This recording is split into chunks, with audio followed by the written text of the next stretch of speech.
So thank you so much for inviting me to this seminar. It's a real honor because, as you know, your center has inspired my work a lot. I'm not a political scientist. I'm a geographer and a biologist. I do research on sustainable agriculture and food systems. So I'm trying now to apply these ideas of deliberative democracy or some aspects of them to food systems. Let's see how this works out. So I started an assistant professorship at ETH Zurich this July. This is the group on agroecological transitions that I need.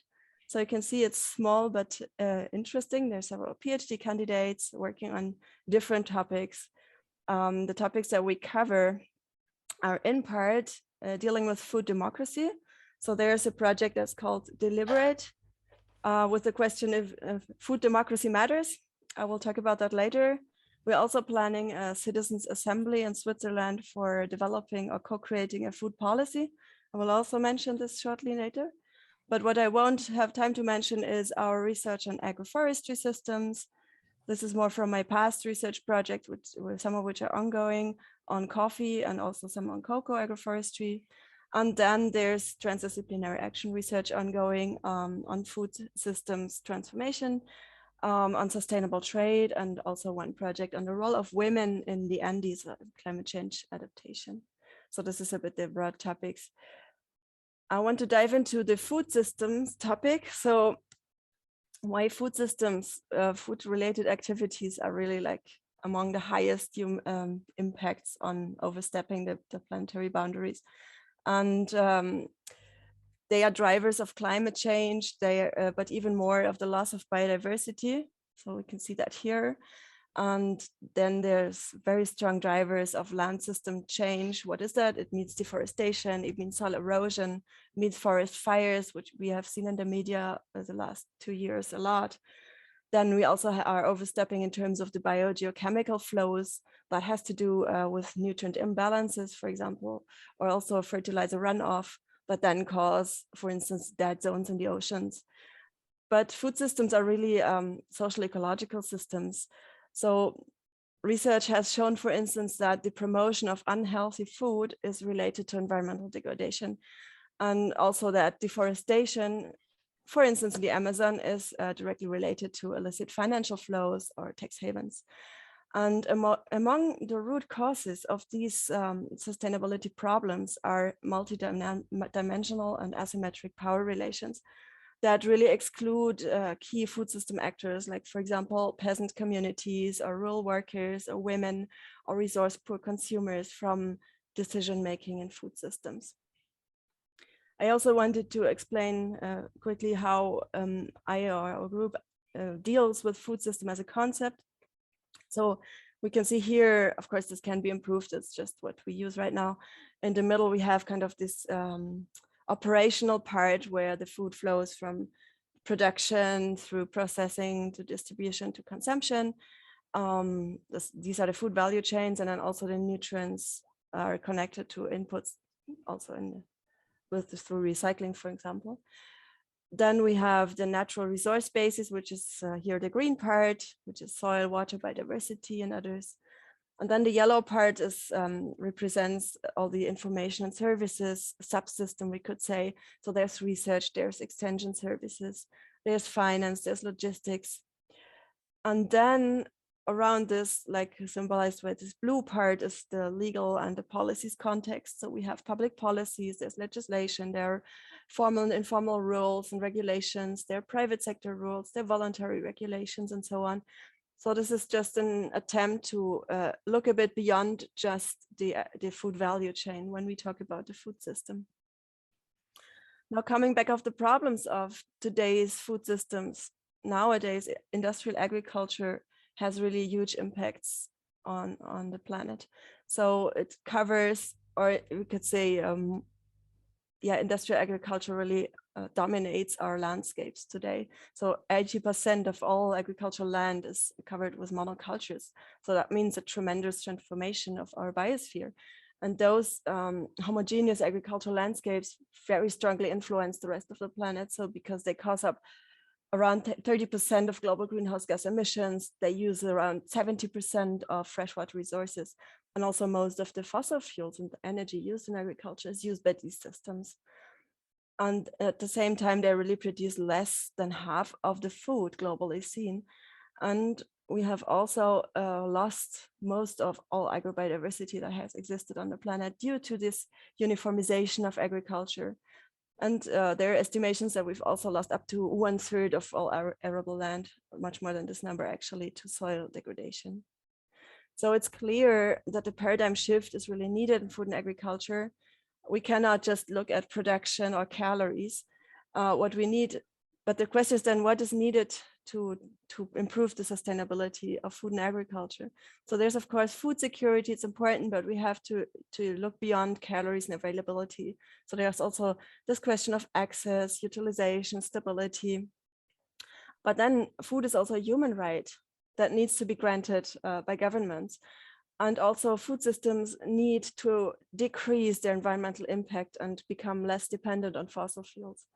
And then also poverty and inequality need to be addressed because they are a main reason for food insecurity and malnutrition, because we know hunger is increasing now. So we're not on track on achieving sustainable development goal 2, which means no hunger. No? And then resilience is also important. So that means the functioning of the food systems under stress, for example, under climate change or the shocks, and then also their capacity to recover and to learn and to adapt to future stress. So it's clear that these challenges cannot be addressed within the predominant model that we have right now. And I want to bring the attention to the concept of agroecology because it entails a radical paradigm shift in food and agriculture. Agroecology is often called the science of sustainable agriculture, and it links agronomy with ecology. That's where the word comes from. But it's also, it's not only science, it's also a set of practices and know-how, and it's also a social movement that engages in political change. And that's where I think deliberation comes in for me. This combination then makes it really interesting in sustainability research, where we are interested in understanding transformations, because transformation can't be done by scientists alone, right? And then it's also important that's an integrative concept that has positivistic components from the natural sciences on production ecosystems, but it has also constructivist components by integrating different forms of knowledge, for instance, scientific, academic, and indigenous knowledge. Just to name an example of these functional biodiversity relationships in agroecological systems, agroecology promotes an agriculture of processes instead of external inputs. Like this image shows the push-pull system, which enhances the plant-insect interactions in maize production for pest control to become more independent from pesticides and other inputs. So we have the maize plant, and we have in the middle, we have this little leguminous crop that covers the soils called desmodium, and it pushes out the pests that attack the maize because they don't like the smell of the desmodium. And around the maize plot, the farmers plant the napier grass, and that attracts the pests from the maize system. And at the same time, they produce fodder grass with the napier grass. They produce a lot of fodder, and they can sell the desmodium seeds, and the maize is less attacked. Also, a leguminous crop fixes nitrogen from the air and fertilizes the soil. So it's really a functional system. And this technology has been adopted by over 200,000 farmers in East Africa who have tripled their yield with this on average. And it's also a multifunctional system, as I said. So we can see agroecology is knowledge intensive. It relates to specific places and territories and on family farming. And then the production system is also really integrated in the food system and in social networks. It's not isolated or only linked to an anonymous market. I think that's important here. But what we have now in the globalized food systems is that we really have, we can say an hourglass model, we call it sometimes. We have many producers and many consumers. And in between, we have really few actors like processors, retailers who take most of the decisions. Why is that a problem?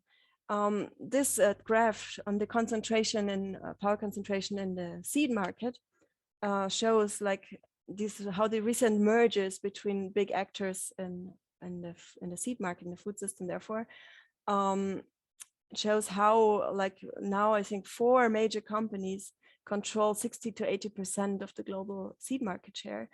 And they have also created an interdependency between specific seeds and chemicals and technologies. And then also the situation in the global food and drink supply chains is very similar to this, where such companies are often termed big food. No?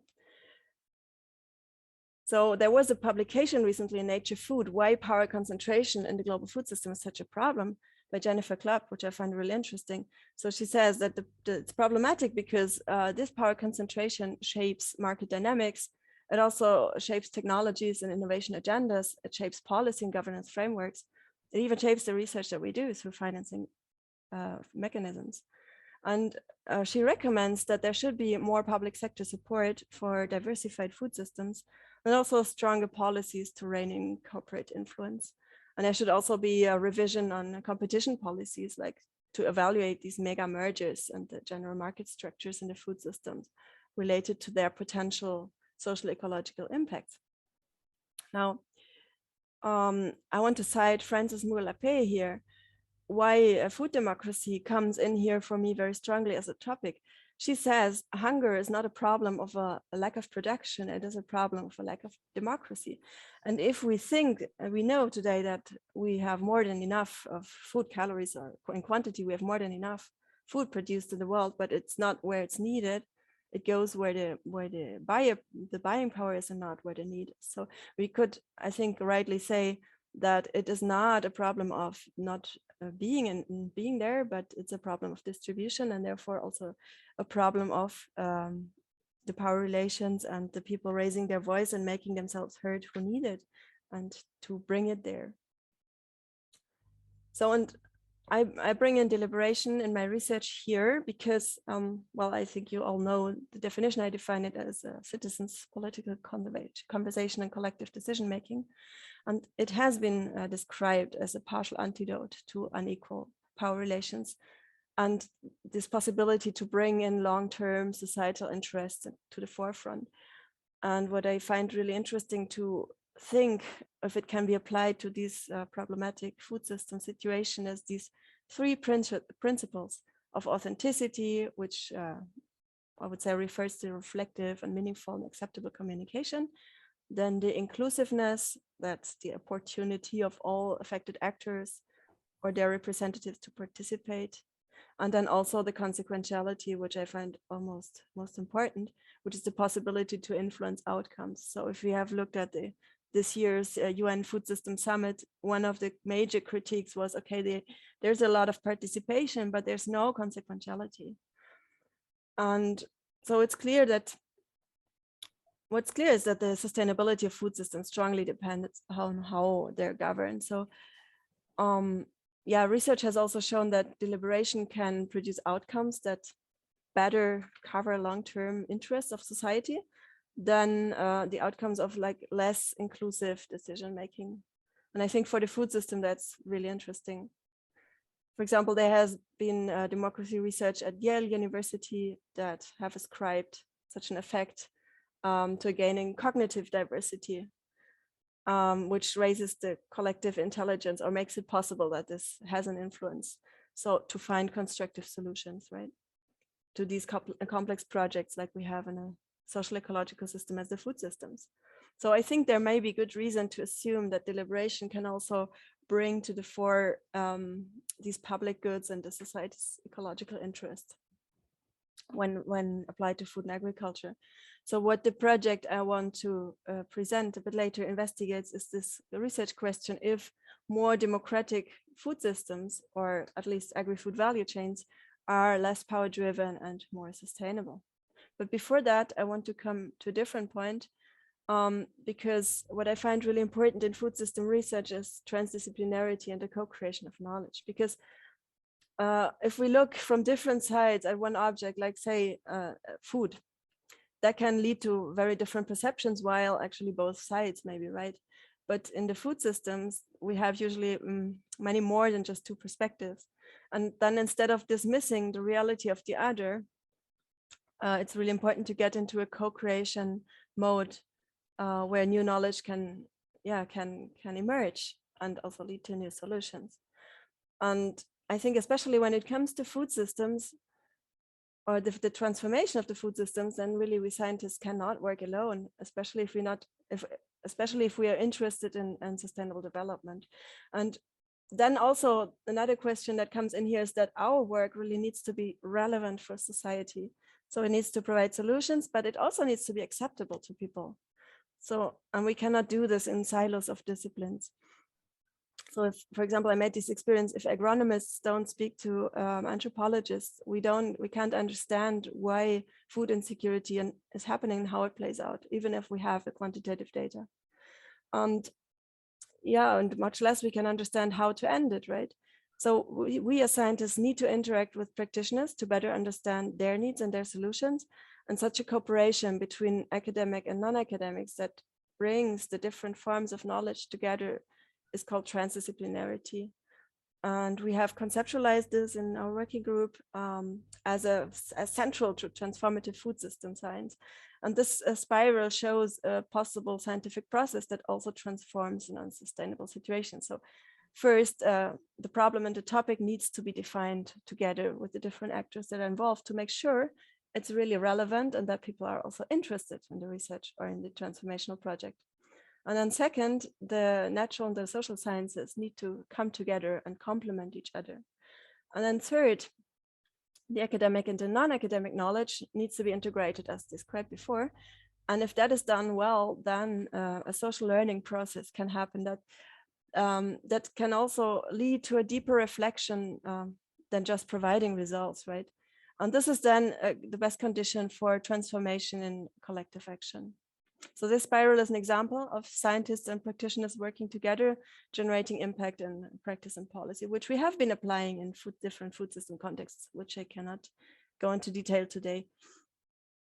So I wanted to, before presenting our main research project, I wanted to introduce a deliberation activity that we plan here in Switzerland.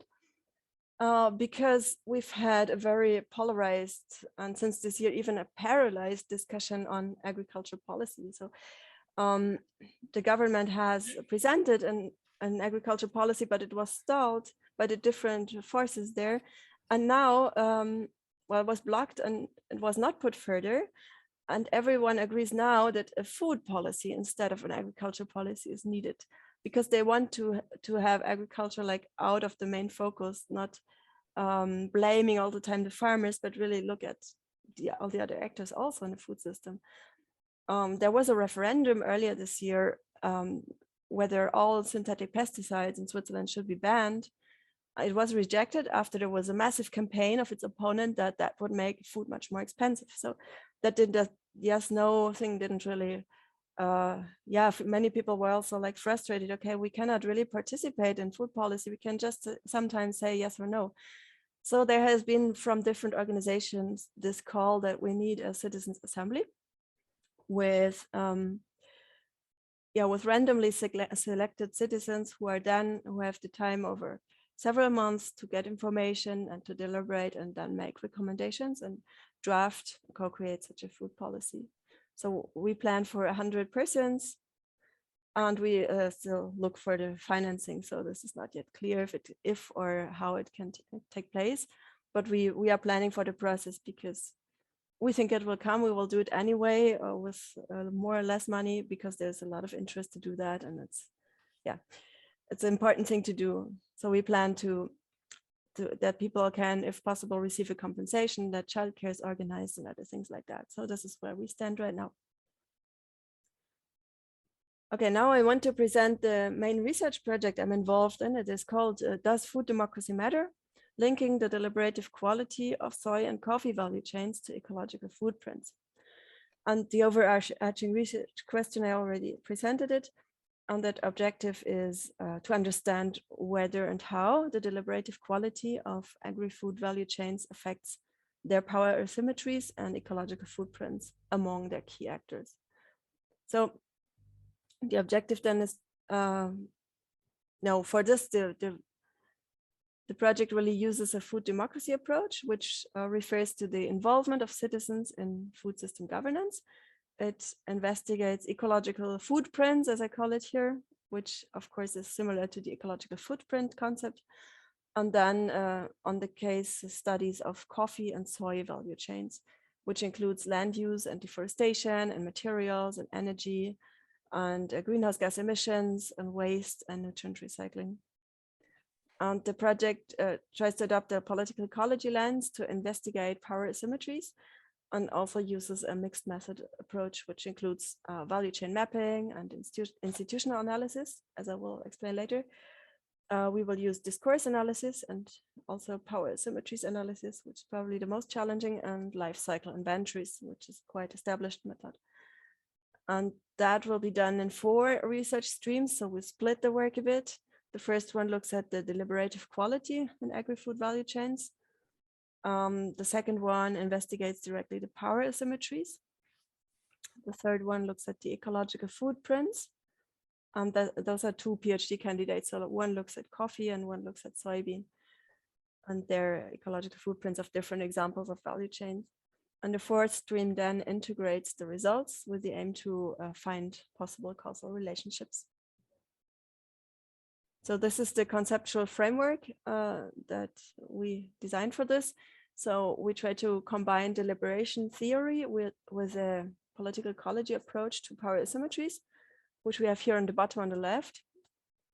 So I put here these analytical categories of power by design, which refers to legitimacy and authority, and then pragmatic power, which refers to the day-to-day practice, and then also framing power, which is the refers to influence by persuasion.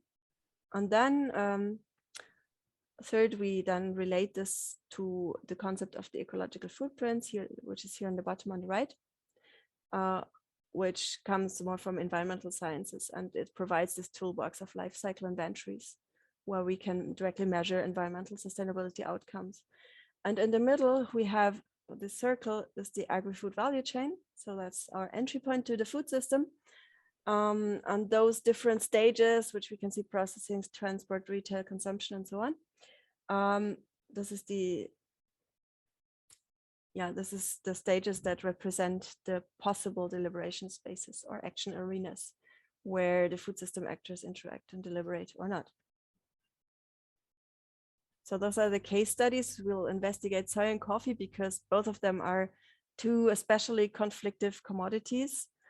Both of them have globally relevant profits, but also globally relevant social ecological impacts, like massive deforestation in tropical ecosystems, biodiversity loss, soil erosion, that also then strongly affects the family's livelihoods and also food security. And they have a very high carbon footprint throughout their value chain that contributes to climate change and at the same time is affected by it. And at the same time, both of these commodities are subject to innovations for more sustainability. So there's, for example, in soybean, there's the Roundtable of Responsible Soy that claims to be very participatory and including the voices of the different actors. In coffee, we have direct trading platforms, which are designed to include or to directly connect the coffee farmers to roasters, where the coffee farmers can negotiate their price directly with them. So, but the social ecological outcomes of those innovations are really not really well known. So these are some more details on the case study. So we plan to work in Brazil and in the Democratic Republic of the Congo, where I went last month, and I saw that it's really interesting for both the soy and the coffee. Both of these countries have huge remaining rainforests, but also like these very strong threats to them. And they also have these interesting cases. So you can see here that we look at different examples of soybean, maybe one conventional one, then one with the Roundtable of Responsible Soybean, but then also one value chain that's more connected to local markets. So we just look at different cases there where possibly the participation and the deliberation is stronger or weaker and compared and then. And also in coffee, there are many interesting examples, especially in Brazil. So we look at specialty coffee value chains, at a conventional coffee value chain, of course, then at direct trade, and then also to cooperative management. So how we want to look at deliberative quality. So there we use an institutional analysis and development framework, which we adapt to the agri-food value chains as spaces of governance and possible deliberation. So first, we will identify the action arenas for each value chain where the deliberation takes place or not. And then we also have to identify the actors involved. And then we use the framework to characterize the action arenas and to evaluate their deliberative quality according to the 3 principles of deliberation. So inclusiveness, we will assess that by asking which actors are involved and which are affected by the decisions, which also includes the contracts, or here the attributes on the left of the framework. And then authenticity will be assessed through the rules in use. So these questions, if the communication is non-coercive, if it's acceptable, and if it's meaningful. And then we will also ask if there are mechanisms for accountability. And then consequentiality is assessed by evaluating the outcomes. So if the decisions are implemented, or if there's a veto right, for instance. And the research methods for that include value chain mapping and actor mapping, and then discourse analysis through participant observation, through focus groups and interviews. And we will also use deliberation and discourse protocols and document review for this. And then how will we look at power asymmetries? We'll apply that analysis of power asymmetries that Morrison et al. Suggested, which is based on these 3 categories of power by design, pragmatic power, and framing power that are here. And we analyze them from the actors' perspectives. Well, we will identify first how the situation was when the process started, and then how the situation is at the time of research. And for that, we use semi-structured interviews and focus groups and document review. And for the power by design, we will ask for changes in the roles and opportunities to participate. For the pragmatic power, we will ask how the actors and their knowledge and their inputs have been taken into account and influenced decision-making. And for framing power, we will ask if there were changes in discourses as a result of the deliberation process. Okay, and then for the ecological footprints, we will measure them by means of life cycle inventories, addressing resource use intensity along the selected value chains, including materials such as plastics and paper and so on. We will look at energy inputs, at land use, how much land is used and how much land is deforested, then greenhouse gas emissions and also waste that's produced and how much of it is recycled. And the methods for that are also, this data is gathered through interviews and participant observation. And then there's a big database with data on soybean and coffee, for instance, and on how much energy, for example, it needs to get from here to there. It's called EcoInvent, and then we use the CIMA Pro modeling program. And then the last stream where these results from streams 1 to 3 are linked aims to identify then the possible causal relationship relationships through process tracing. So first from deliberation to power asymmetries, and then from deliberation to ecological footprints. So this should be then a theory building process tracing that focuses on the mechanisms behind the observed outcomes. And it has 3 main steps. So first, collecting the evidence from streams 1 to 3, and then also translating the observed parts of the mechanism into a theoretical assumption. And third, then conceptualize a causal mechanism. And the resulting causal inferences will be then complemented and validated by an interpretative analysis of the most important influencing factors in the observed outcomes. And we also plan to do that then, to go back to the field and do that with different actors involved to validate this.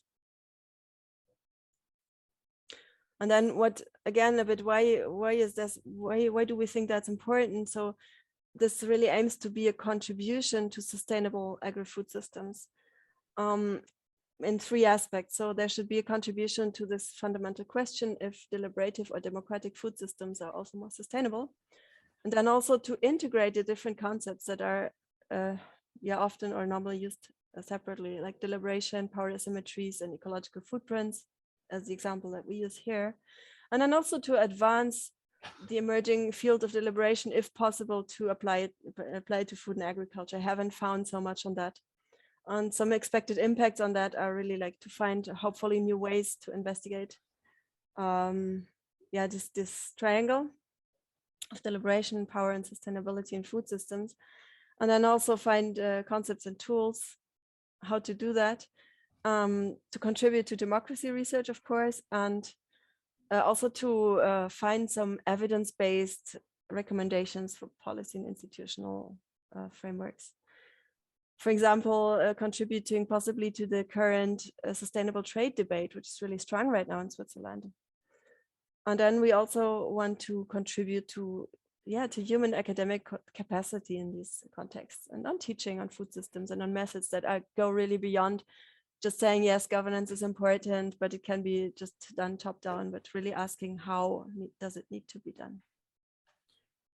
So with that, thank you very much for the attention and for inviting me, and I'm looking forward for your question and also for your observations and what maybe is missing, or what is a misconception, or what could be improved in this. So yeah, thank you.